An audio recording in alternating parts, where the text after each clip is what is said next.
ҷанбасти кории соҳаи ҳолатҳои фавқулода ва мудофиаи гражданӣ дар шаҳри ҳисор бо эълони бонки ҷамъшавии қувва ва воситаҳои техникӣ баргузор гардид. дар ҷаласа намояндагони кумитаи ҳолатҳои фавқулода ва мудофиаи гражданӣ назди ҳукумати ҷумҳурии Тоҷикистон, намояндагони мақомоти иҷроии ҳокимияти давлатӣ ва ситоду гурӯҳҳои омодагии ҳолатҳои фавқулода дар ҷамоату деҳоти шаҳри ҳисор иштирок намуданд. инҷо гурӯҳҳои эътино аз ҷамоатҳои деҳот ва хадамотҳо сару либоси махсус, таҷҳизоти зарурӣ ва техникаҳои махсусро ба намоиш гузоштанд.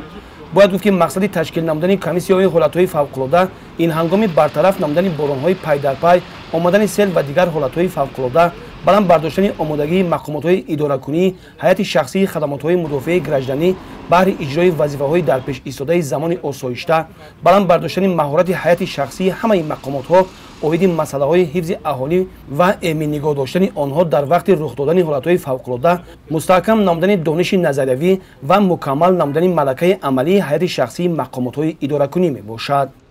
طبق نقشه چرابینی‌های کمیته حالت‌های فوق‌العاده و مدافع گردنی نزد حکومت جمهوری تاجیکستان در شهر هیسور با امر رئیس شهر که به توصیب رسیده بود چرابینی یعنی جنبستی کمیسیای حالت‌های فوق‌العاده برگزار گردید.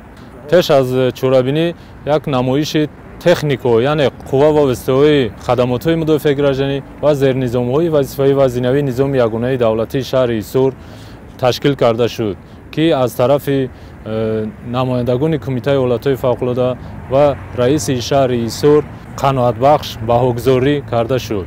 ما اطمینان کامل داریم که قوا و وسایلی که امروز در مرکز شهر هیسور جمع آورده شد از عهده تمام نمود حادثه‌های فوق‌العاده برآمده می‌توانند و در حالت آماده باش قرار دارند. дар ҷаласа масъалаи аз назаргузаронии ҳолати омодабошӣ ва воситаҳои техникӣ дар бораи саривақт омода намудани соҳаҳои иқтисодиёт ва иҷтимоиёт, омодагирӣ ва банақшагирии чорабиниҳои пешгирикунанда аз ҳолатҳои фавқулода дар давраҳои тирамоҳу баҳори солҳои 2020 ва 2021 баррасӣ гардид. даври ҷанбастии ҷаласа дар маҷлисгоҳи мақомоти иҷроии ҳокимияти давлатӣ бо иштироки роҳбарони ситоду гурӯҳҳои омодагии ҳолатҳои фавқулода дар корхонаҳо ташкилот ва ҷамоату деҳот оиди натиҷаҳои амалиёти чандрӯза баррасӣ гардид. ҳолати омодагии хадамотҳои махсус аз тарафи масъулин баҳои қаноатбахш гирифт. баъдан аз тарафи намояндагони кумитаи ҳолатҳои фавқулода ва мудофиаи граждании назди ҳукумати ҷумҳурии Тоҷикистон ва намояндагони мақомоти иҷроии ҳокимияти давлатӣ ба роҳбарони фаъол ва шахсони масъул ифтихорнома супорида шуд. гузориши Хуршед Ҳалимов, Соҳибнур Абдурасулов аз шаҳри Ҳисор барои барномаи иттилоотии Навид.